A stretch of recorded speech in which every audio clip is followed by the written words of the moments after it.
break up and make up in less than a year.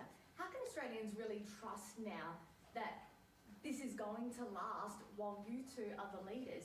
So recently, the Nationals and the Liberals have had a bit of a rift between them, to say the least. Just last year, Susan Ley and David Littleproud have been publicly spatting in front of and behind the scenes with regard to keeping the coalition together.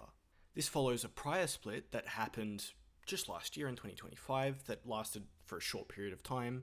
And just this year in 2026, we started off the year with them splitting again for some reason, and that lasted like a week. And as of the 8th of February, it's gone, it's done, it's dusted. So it's not a thing anymore, okay? Just don't think about it, right? Now, the primary reason why they split in the second instance was around the Bondi attack, most notably the hate speech bills. The Nationals were fervently against them, and I think in particular they wanted an exemption for the part about religious discrimination.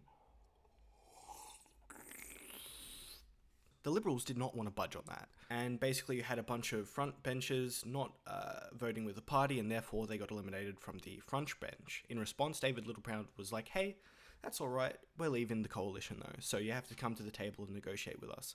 They came back a week later, they negotiated, and it doesn't really seem much has changed, really.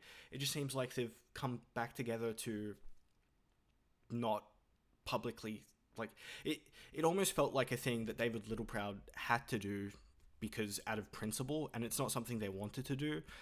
Look, the fact of the matter is these two need each other. They are two parasites that eat each other like it's nothing. You know, it's like Venom and Eddie Brock, right? The fact of the matter is, in the 1980s, they also had a split, and this was calamitous for the party. They couldn't win, and arguably that's why Hawke had such a sweeping majority, aside from a few, economic reforms like floating the dollar and things of that nature. Regardless, the fact of the matter is, in order to win in modern politics, the Liberals and the Nationals need to be in simpatico, yeah? Honestly, the press conference was insane. It felt like Susan Ley didn't really know what to say. She was trying to be very cautious. She looked very anxious. She didn't know what to do, how to say it. She didn't know how to...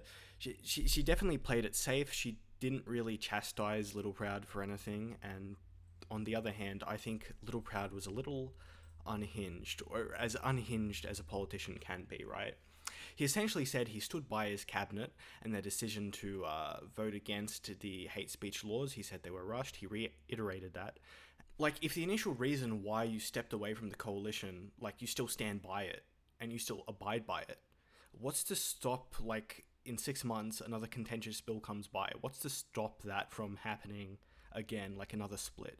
And even if that doesn't happen, it seems like there's a lot of tensions behind the scenes. There was one point, particularly in the press conference, where a journalist asked Mr. Littleproud about whether or not he screamed resign at Susan Ley. And he didn't deny it.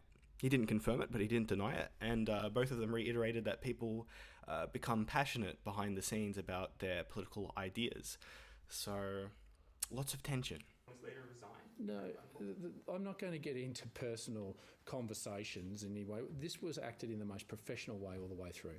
Yes, there was some terse conversations about us being passionate about getting back together. And it begs the question, I really wonder what's going to happen to Ley. My guess is they probably have some kind of behind-the-scenes deal where if her approval numbers don't go up by a certain point and they continue to go down, Angus Taylor is just going to step in and take the leadership.